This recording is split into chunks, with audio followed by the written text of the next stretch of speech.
Hey Michael, Majoris here. How do we determine an individual's value in society? Well, back in caveman era, people had to hunt for their food. So if you couldn't hunt, you couldn't eat, and you would die. So that was how they sort of thinned out humanity back then. During the Industrial Revolution, they would put kids in the mines, and if the kids weren't strong enough to work in the mines, they would die, and therefore they couldn't really be a part of society after that. Thankfully, in the last couple of decades, there has been a foolproof method to determine the weak from the strong. Spotify Wrapped.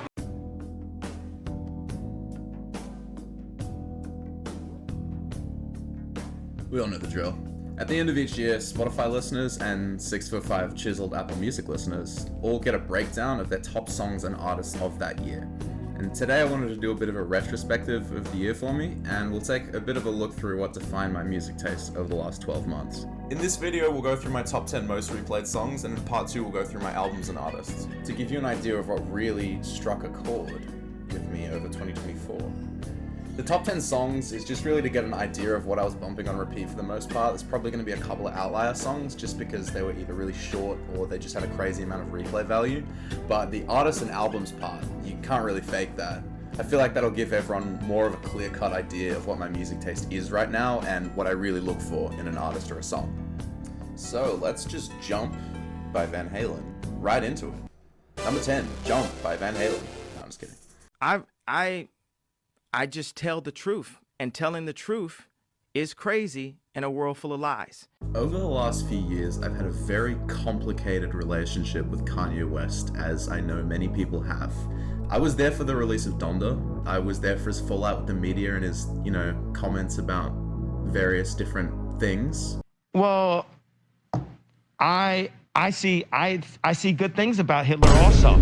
The Jew. So I'm not gonna sit here and try to justify anything he says because obviously it's some bullshit.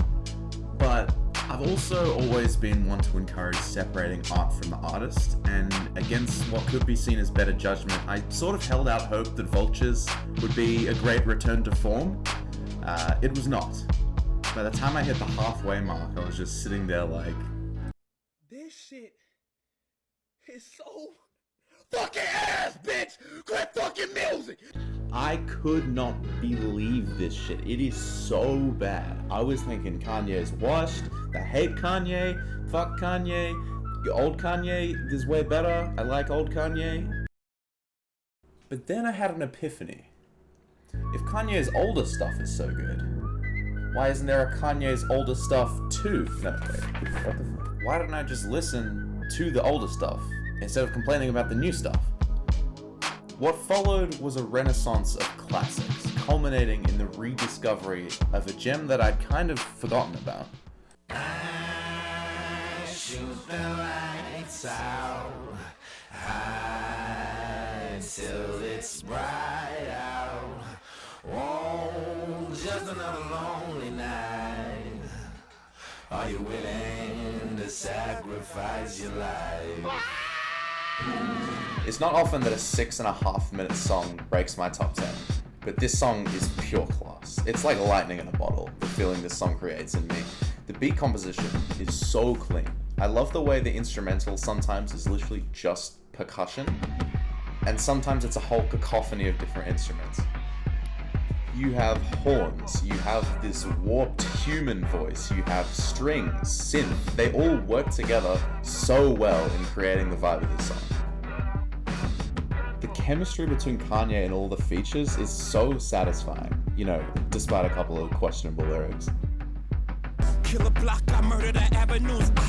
Rape and pillage your village, women and children. Everybody wanna know what my Achilles heel is. So, this bar has aged even worse than I initially thought since writing this script. Jay-Z, if this is true, hell has a special place for you. I hope you burn there eternally, my guy. But if we're really being honest here, I can't talk about this song without mentioning the absolutely next level verse by Nicki Minaj.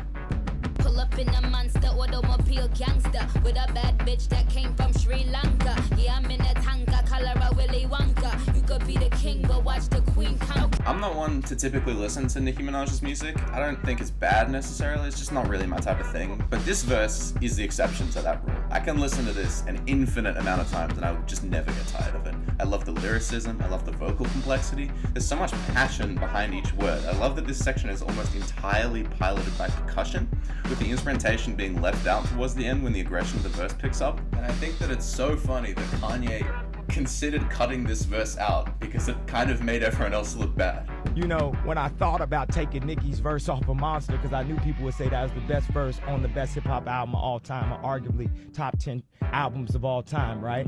And I would do all that work, 8 months of work on Dark Fantasy, and people to this day would say to me, oh, my favorite thing was Nicki Minaj. This song would have been a slam dunk if it was just this verse, but it also comes pre-packaged with an entire song that goes with it.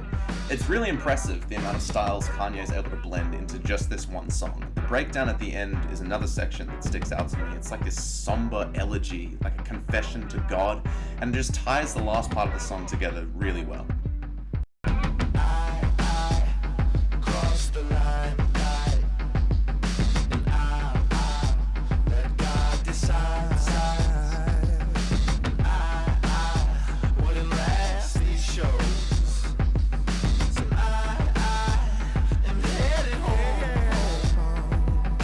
It almost feels like Kanye took the 3-act structure from storytelling and decided that now it also applies to music. It's just a really solid track from a great album. Hey, I don't stay in the projects anymore. I'm not a project baby anymore. I'm a suburbs kid. I'm a suburban. Right now, the musical landscape is more gatekept than I feel like it has ever been before. You can't be a fan of an artist without having an encyclopedic knowledge of everything they've ever done, and you also can't dislike an artist without having an insatiable burning hatred for anything they've ever done. I'm not a big fan of Kodak Black. He's definitely got a few standout songs, but I never hop in the car and think, oh fuck, I'm gonna throw on some Kodak Black, yeah man, that's gonna be mint. Nah. That is with the exception of one song.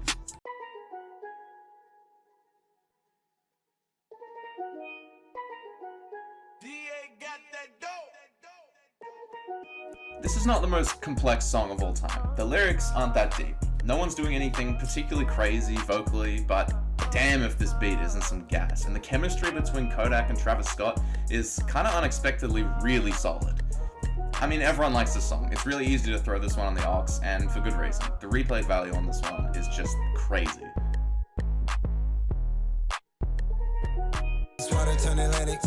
Night calling in a phantom. Told them, hold it, don't you panic. Took an island, fled the mansion. Drop the roof, more expansion. Drive a coupe, you can stand. She love bitches undercover. I'm an ass and titty lover.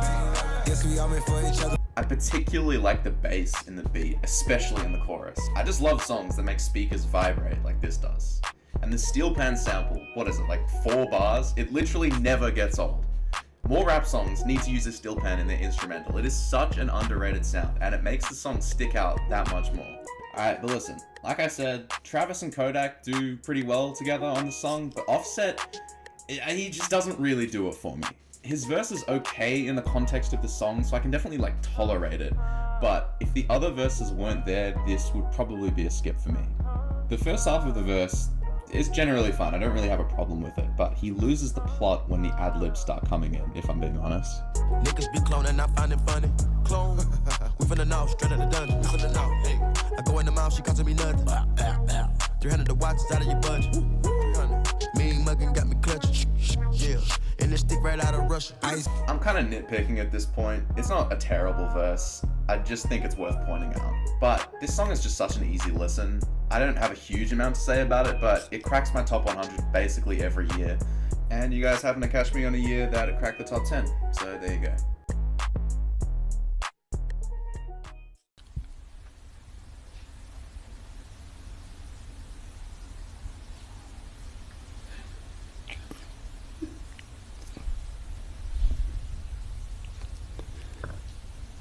Who told you that? Speaking of songs that crack the top 100 every year.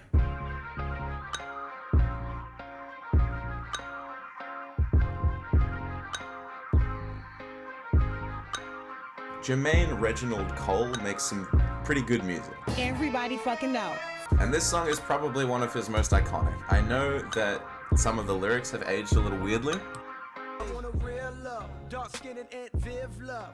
That Jada in that real love. My wife's name out your fucking mouth! But let's be real, before TikTok got its hands on this song, everyone was listening to it. J. Cole usually flies under my radar. I think I like him better more in bite-sized chunks, because you never really know when he's about to say some weirdo shit. But this song really strikes the sweet spot for me. The lyrics really resonated with me as a teenager. This sort of misguided, naive outlook, calling out all the issues in your life but being oblivious to the real thorn in your side. You making mistakes and just not learning from them. Like, it's just a good story and it's a good instrumental as well. And those are really the two main qualities I look for when I listen to J. Cole's music, and this track exemplifies all of that. This song also went unnecessarily hard on the production. I watched that Genius video where Phonics breaks down the beat, and it just goes so much deeper than I thought. There are so many little accents that you would never notice your first few times, but when you do, it just makes the song so much more impressive. So I finally find this one where I got a stretch of birds like fluttering, it sound like. And I was like, what if I used them like a hi-hat?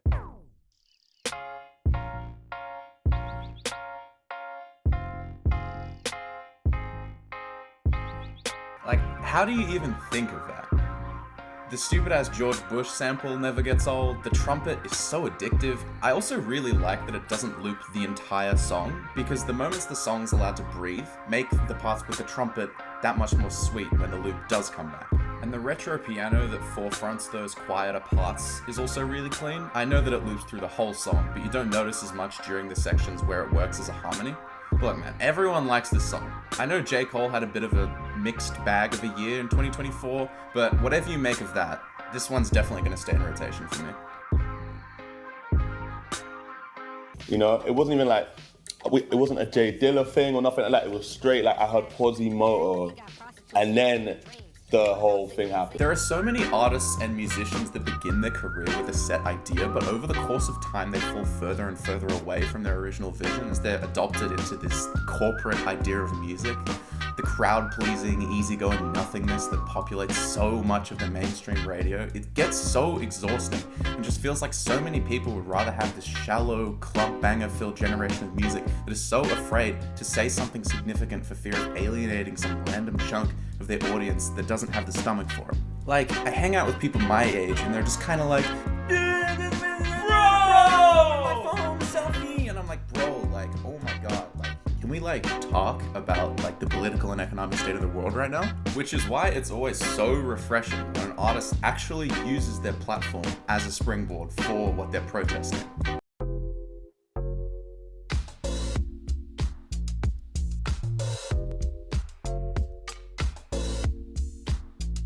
The Mission is a very politically charged song, and I'm not going to muddy the water by trying to dip my toes into a conversation that I'm not equipped to really contribute to, but I think the amount of time I spent listening to this song last year is the best way of conveying how I stand on the issues this song brings up. The Mission is a really beautiful song about peace that is accompanied by an instrumental track that I will never get tired of. You probably noticed a pattern by this point that most of the music I listen to is rap, so when an alternative song breaks the top 10, that's how you know it's good. I love the way Bakar floats over this beat. I think he does really well knowing when to use the verses to push forward his ideals and when to take a step back and just let the music do the talking. Tell him that's the vision.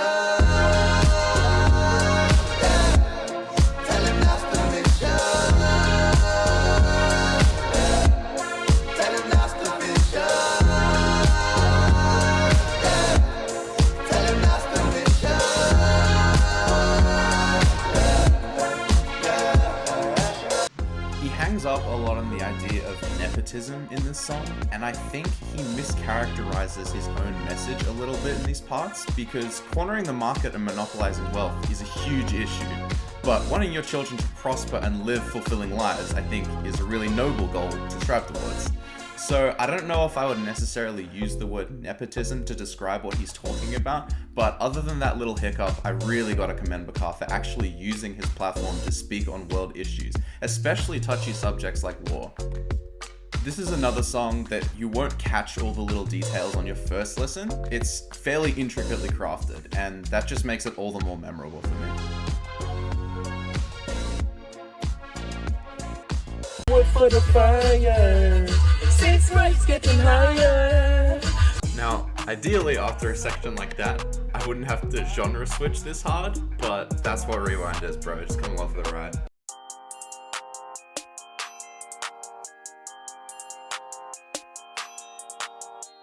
"2024 was the year that I really started getting into British rap. Now before this point, I thought the British rap was lame and corny, but now I realize that it's actually cool and based.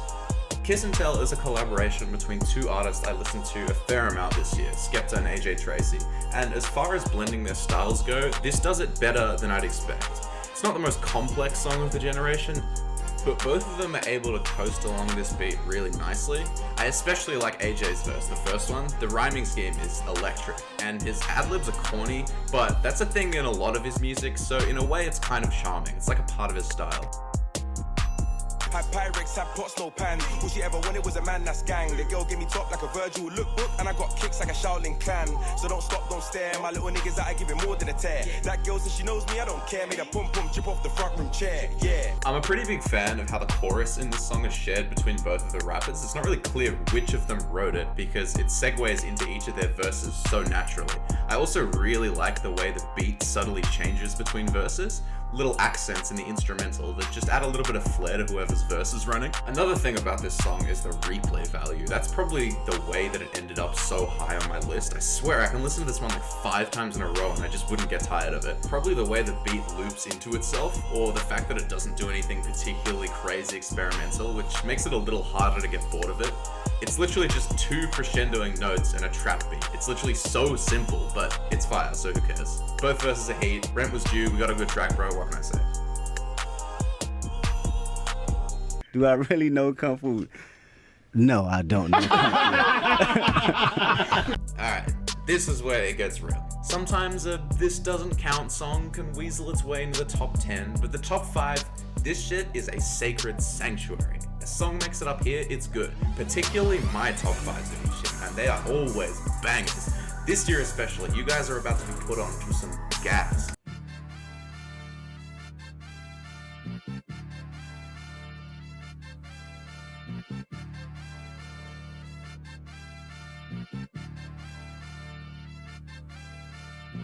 Yeah, you didn't think I forgot about this, did you? Come off it, my guy. If you followed the rap scene, or basically just the mainstream music scene in general this year, you heard about the Kendrick and Drake beef. You can't fucking fool me, bro. I know you know all the words to not like us. As an OG Drake hater, this was literally the most cathartic thing to happen to me all year.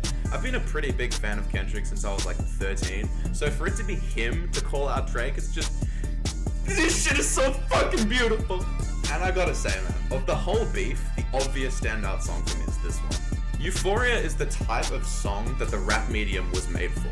Having this be the first solo song Kendrick released since Mr. Morale is a return to form that I was not ready for. Literally, from the first moments of the song, you can tell that this is something special. 7 whole minutes of pure class, 2 beat switches. What more could you possibly want from a song like this?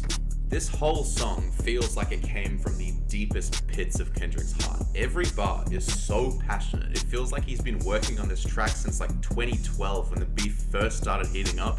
And it's so rare to see someone go so systematically, breaking down every single little thing they hate about someone like Kendrick does on this track.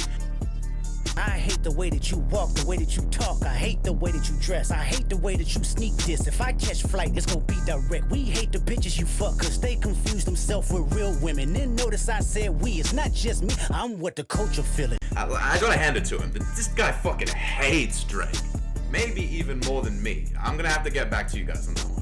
Kendrick does not hold back at all. He goes for Drake's appearance, his parenting, his drug problem, his prostitute problem, that time he finished the last of the milk and he said he didn't when he definitely did. Basically, if Drake made a mistake at some point in his life, you can guarantee that this motherfucker is on his ass about it in this song. His personal team of investigators probably looks like this. If I was Drake and I heard this last bit, the invitation, I would be stressing. I can't lie, it would be white flags. I'd be pulling an MGK and I'd start singing about goth girls. I mean, I already get with goth girls all the time anyway. I may as well start making music about it, you get me? Disclaimer, I have a girlfriend already. Shorty, if you are watching this, I do not get with goth girls. I do not talk to goth girls. I do not like goth girls. They scare me too much anyway. I only have eyes for you.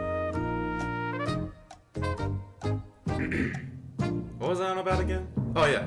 This is one of the only 7-minute songs that I can go bar for the entire song. And I do. I get pumped doing this shit on the drive to work. I do this shit in the shower. It is such a good track. It is the anger and hate from Damn combined with the wisdom and the introspection of Mr. Morale. It's all I can ask for, man. It's literally the perfect diss track. If you're sitting here in 2025 still thinking this song is mid, still thinking that Drake won this beef, give Euphoria another listen. I'm just saying, if I got an invite to the dumb fuck competition and after all the smoke had settled I saw that you were my opponent, let's just say I'm very happy that's only a hypothetical.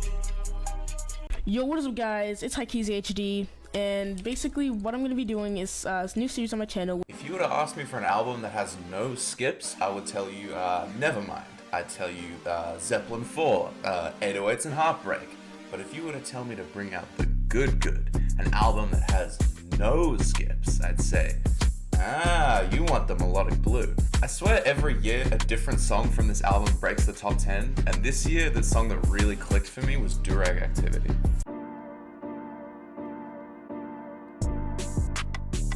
Baby Keem feels like a breed apart when we're talking production. I swear this guy's the only person who knows how to make use of time signatures other than 4/4, percussional accents, and in the case of this song, offbeat flair. This is gonna sound a little weird, but when I listen to this song, sometimes it feels like the beat is writing the verses rather than the other way around. I really like Travis Scott's verse. Honestly, this is probably one of the best verses he's ever done. But like with a lot of Baby Keem collaborations, his verses are 100 times better. I swear, like 3 or 4 times on this album, Keem will have the first verse, which it's pretty good, and then the feature will take the second verse, and yeah, it's pretty good as well. Then Keem will take back the third verse, and it is just 1,000 times better than anything that came before. It almost makes me think that he sends his features a worse verse to bounce off, just so that his final verse can stand out more on its own. I know that in the physical release of this song, the verses are switched around, so it's probably not true in this case, but it is kind of funny to just think about. But seriously, the third verse of this song is really something special. It starts off so simple. Keem is basically just anchoring the rhyming scheme that permeates through the rest of the verse. I'm big rich, go run that comma to your mama, ho, ho. You know I'm crazy like my mama, ho, ho. You know I get it from my mama, ho, ho. And as the verse goes on, he rotates sections of that rhyming scheme while still remaining consistent with that initial sort of structure. It's like a Rubik's Cube verse. It's really good. Kiss a bitch, no Listerine, clitoris, flickering, pussy tastes like tangerine. You went back to your ex on me, judge the flesh on me, but that shit don't mean anything. Quit texting me. Back on Travis's verse, I think the stuff about crosses and the devil is a cool little touch. It's a really clever bar. I also like how his flow doesn't stagnate throughout. It makes it way more interesting as it goes on. And like I said, as someone who doesn't really listen to his solo stuff particularly often, this is one of the best verses of his that I've heard. And it's one of the better features on the album, like full stop. I like the juxtaposition of how they're so lackadaisical with how the bars are delivered, but throughout most of the song, they're talking about some pretty fucked up things. I think the 666 theme in both Keem and Travis's verse is really cool, and it's always so fire when features verses actually connect and jive with the themes of the main artist's song. It annoys me so much when you can tell that the different artists were in different rooms when they wrote and recorded their verses, but it feels like in this song both of them were completely on the same page of what they wanted the song to be, and it shows. Great song, great album, great guy. Camera recording.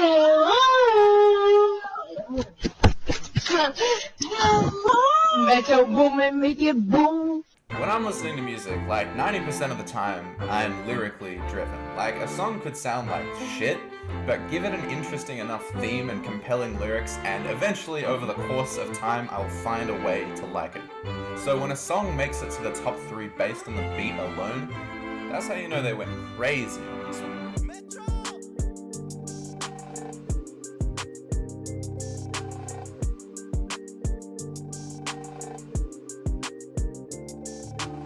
Metro Boomin is one of the top producers in the rap game right now. You'd be an idiot to try and deny that. And of all the beats that he's produced, I think this one might be my favorite. The bass, 808s, piano, all of the elements combine together so well and it creates such a cool vibe to the song.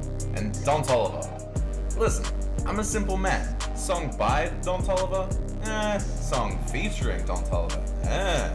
Like I said before, it's not the most lyrically sophisticated song ever made, but inversely, it makes the replay value way higher. Like, I can just put this song whenever and have a good time.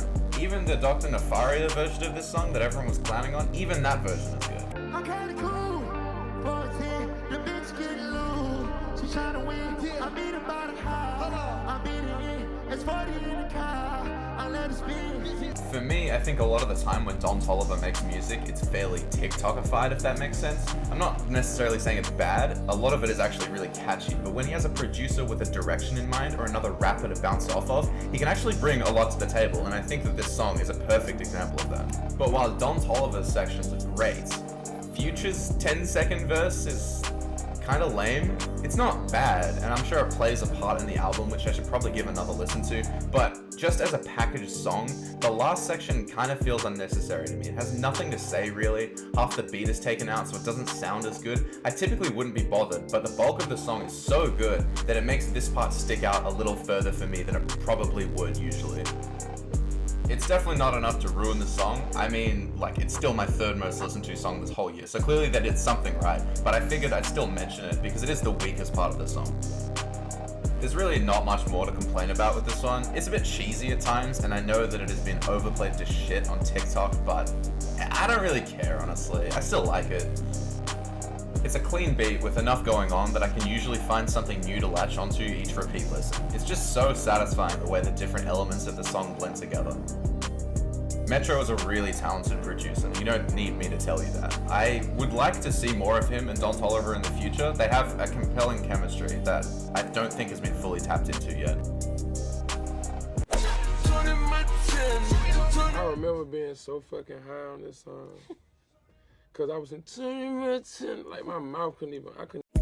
Now I know that I was just casting shade on Future 2 seconds ago, but most of the time I think him and Metro are a very solid matchup. I mean, the fact that they keep making albums together and the albums are doing well is clearly proof of that. And interestingly, there actually was one other song that they made my top 100 last year. The number 2 spot, in fact.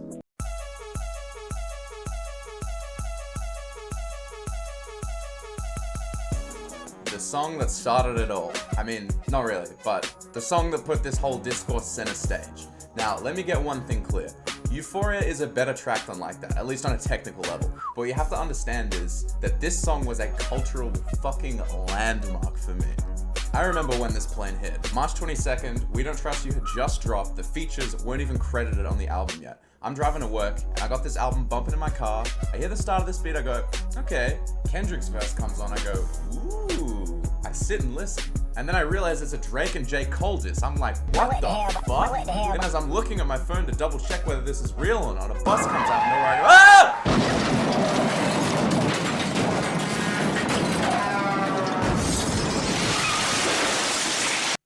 I never could have predicted what this song would do to the streets. It's a club banger. It literally wouldn't have even needed the Kendrick verse to go hard. It's still an amazing.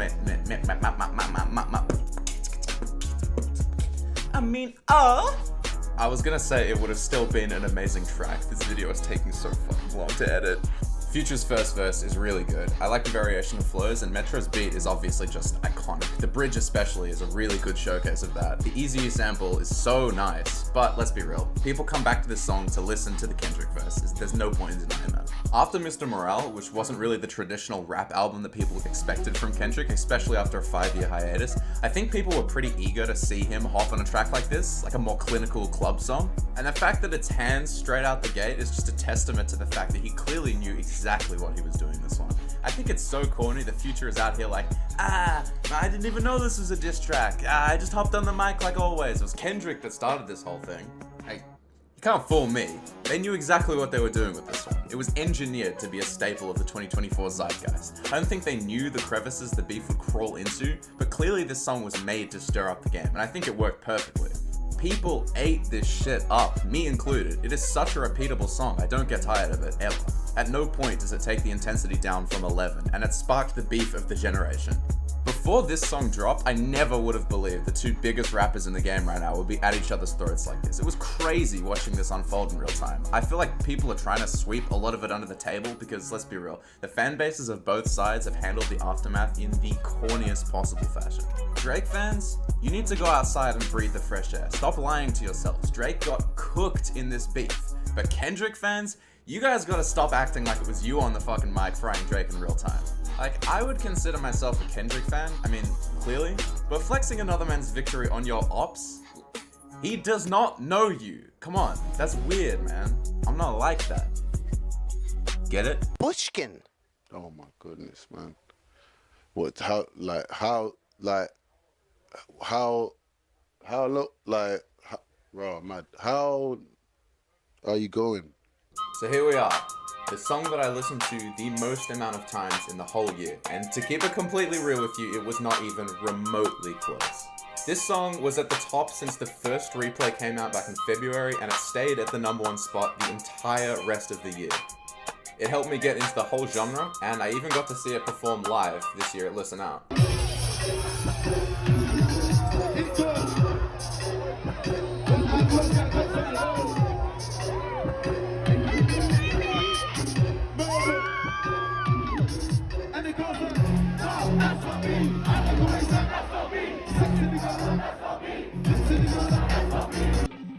Like I said earlier, I was not that big into British rap until this year, and I think a huge reason I got into the genre is this song. I can only really sing its praises. There's not much the song does wrong, in my opinion. I think the beat is great. I love the way new instruments are introduced and removed depending on the section of the song, even though the main melody is consistent throughout the entire thing. The drums in particular are just so interesting. I love that both the start of the song and the end have a section that just lets the beat breathe. It puts into perspective how much it evolves over the song and how much it stays the same.